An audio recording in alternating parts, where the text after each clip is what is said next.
नमस्कार, मैं हूं सच्चिदानंद वशिष्ठ और सज्जनों, आओ वास्तु सीखें। इस श्रृंखला के अंदर आपने बहुत कुछ सीखा है, बहुत कुछ जाना है, बहुत कुछ आपने देखा है। और जो भी कुछ मैं बता रहा हूं ये बहुत ही सरल तरीके से बता रहा हूं। पूरे प्लॉट के अंदर जो रसोई होती है वो साउथ ईस्ट के अंदर होती है, अर्थात अग्निकोण के अंदर होती है। अब हम पूरे मकान को छोड़ करके केवल अब हम रसोई के अंदर चलते हैं। ये रसोई है और रसोई के अंदर ये स्लैब बनी हुई है पूर्व की तरफ, एक स्लैब बनी हुई है ये दक्षिण की तरफ। अब यहाँ पर वास्तु ये कहता है कि रसोई जब बनाओ तो उसके अंदर दरवाजा जरूर होना चाहिए।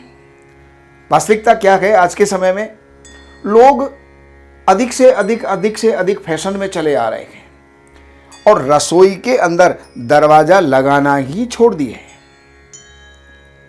अब इसका परिणाम क्या होता है? रसोई के अंदर अगर दरवाजा नहीं हो तो घर की बरकत समाप्त हो जाती है, अर्थात रिद्धि सिद्धि समाप्त हो जाती है। तो घर के अंदर जब भी रसोई बनाओ तो उसका दरवाजा जरूर होना चाहिए। और जब पूरा काम हो जाए रसोई का, रसोई की सफाई करके और दरवाजा बंद कर देना चाहिए। ये है रसोई का पहला नियम। अब दूसरे नियम के अंदर ये है, ये तो मैं पहले भी बता चुका हूं, जो भी कोई खाना बनाए तो पूर्व की तरफ मुंह करके और फिर बनाना चाहिए। दक्षिण की तरफ अगर हम चूल्हा रखते हैं तो वहां पर क्या होता है कि बनाने वाला और खाने वाले भी प्रायः बीमार रहने लग जाते हैं। इसलिए पूरब की तरफ मुंह होना चाहिए। ये दूसरा नियम है। तीसरा नियम यह है कि रसोई की तरफ, रसोई के अंदर पूर्व की तरफ जो ईस्ट है तो पूर्व की तरफ वहां पर बड़ी खिड़कियां हों और दक्षिण की तरफ छोटी खिड़कियां हों। अगर रोशनदान बनाना है, केवल एक मोखी बनानी है तो उसके अंदर पूर्व के अंदर बनाएं। अगर दो बन रही हैं तो दक्षिण में एक बनाएं। एक नियम यह है रसोई का कि उसमें पूर्व की तरफ में एक एग्जॉस्ट जरूर होना चाहिए। ये जो है इसका आगे का नियम है। रसोई में अगर कोई भी रेफ्रिजरेटर रखना है, कोई ओवन रखना है तो वो जो है नॉर्थ ईस्ट में ना रखें, उसको साउथ ईस्ट में रखें या साउथ के मध्य के अंदर उनको जो है आप रख सकते हैं। रसोई के अंदर अगर फ्रिज, रेफ्रिजरेटर अगर आपको रखना है तो आप साउथ ईस्ट के अंदर कुछ जगह छोड़ करके और यहाँ पर आपको रखना चाहिए, या फिर उसको जो है नॉर्थ वेस्ट के अंदर आपको रखना चाहिए। आगे के नियमों में चलते हैं। रसोई के अंदर पूर्वी दिशा के अंदर जो मैंने आपको बताई, अब परंपरागत जो हीटर हैं और ओवन हैं, माइक्रोवेव हैं, तो उनको रसोई के दक्षिण पूर्व के अंदर यहां पर रखना चाहिए, अर्थात अग्निकोण के अंदर रखना चाहिए। कई बार क्या होता है कि बीच के अंदर भी एक स्थान बना लिया जाता है जिसके अंदर रखते हैं, वो वहां पर नहीं होना चाहिए। अब इसके आगे जितना भी जो खाद्य सामग्री है, अनाज है, बर्तन है और जितना भी जो रसोई का सामान होता है वो दक्षिणी या पश्चिमी दीवारों के साथ में ही होना चाहिए, उनको उत्तरी या पूर्वी दीवार के साथ में नहीं होना चाहिए। तो जितना भी जो भारी सामान है रसोई के अंदर, या तो अगर यहाँ पर चूल्हा है तो यहाँ पर आप रखिएगा, अगर यहाँ पर चूल्हा है तो उनको जो है यहाँ पर रखिएगा। लेकिन उत्तर में और पूर्व के अंदर कभी भी आप घर का जो प्रोविज़न का जो सामान है, जितना भी एक्स्ट्रा सामान होता है, उसको आप कभी भी वहाँ पर ना रखें।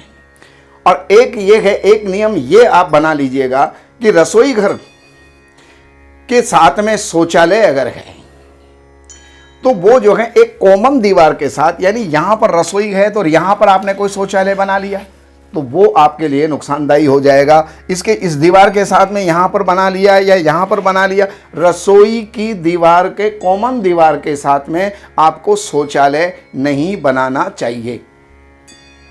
अब स्नान घर के अंदर, स्नान घर है या रसोई घर में कभी भी जो है ये नहीं होना चाहिए और आमने सामने भी नहीं होना चाहिए। यहाँ पर रसोई है, उसका दरवाजा है, सामने ही जो है टॉयलेट बनी हुई है, तो वो भी वहाँ पर नहीं होना चाहिए। और एक नियम ये भी आप बना लीजिए कि अगर पूजा कक्ष रसोई या चूल्हे के ऊपर कभी भी ना बनाया जाए, इससे घर के अंदर दुर्भाग्य पनपता है, जगह कम होती है। लोग क्या करते हैं, यहाँ पर यहाँ पर चूल्हा रखा हुआ है और ऊपर एक स्लैब डाल करके उसके ऊपर मंदिर रख देते हैं, वो निषिद्ध है।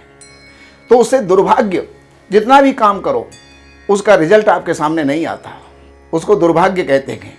तो भगवान का जो स्थान है यानी मंदिर है, वो रसोई के अंदर भी नहीं होना चाहिए और चूल्हे के ऊपर भी नहीं होना चाहिए और रसोई के नीचे भी नहीं होना चाहिए। रसोई में अगर खाना खाने की मेज है, इतनी बड़ी रसोई है और उसी के अंदर जो है डाइनिंग टेबल अगर रखी हुई है, तो दक्षिण पश्चिम के अंदर या पश्चिम के अंदर जो यहाँ पर जो बनाई हुई है, इस प्रकार से आपको रखनी चाहिए। अगर इस प्रकार से आप रखेंगे तो घर के अंदर बरकत भी होगी, घर के अंदर सब स्वस्थ भी रहेंगे और घर में आय के साधन आपके पनपते चले जाएंगे। आज मैं रसोई की इन नियमों के अंदर मैं आज इतना ही बताऊंगा, बाकी के अगले एपिसोड के अंदर आपको बहुत कुछ बताया जाएगा। नमस्कार। इन सब जानकारियों के लिए हमने लिखी हैं ये 3 पुस्तक। एक पुस्तक है वास्तु के नियम और दूसरे नंबर की पुस्तक है जिसका नाम ही देख करके और व्यक्ति प्रभावित हुए बिना नहीं रह सकता, धन बरसे आपके द्वार शास्त्रों के अनुसार। इस पुस्तक के अंदर प्रैक्टिकल और सारी जानकारियां, नियम और उसके साथ साथ बहुत से पौराणिक और शास्त्रीय और वेद के उपाय भी इसके अंदर दिए हुए हैं। ये 2 नंबर की पुस्तक।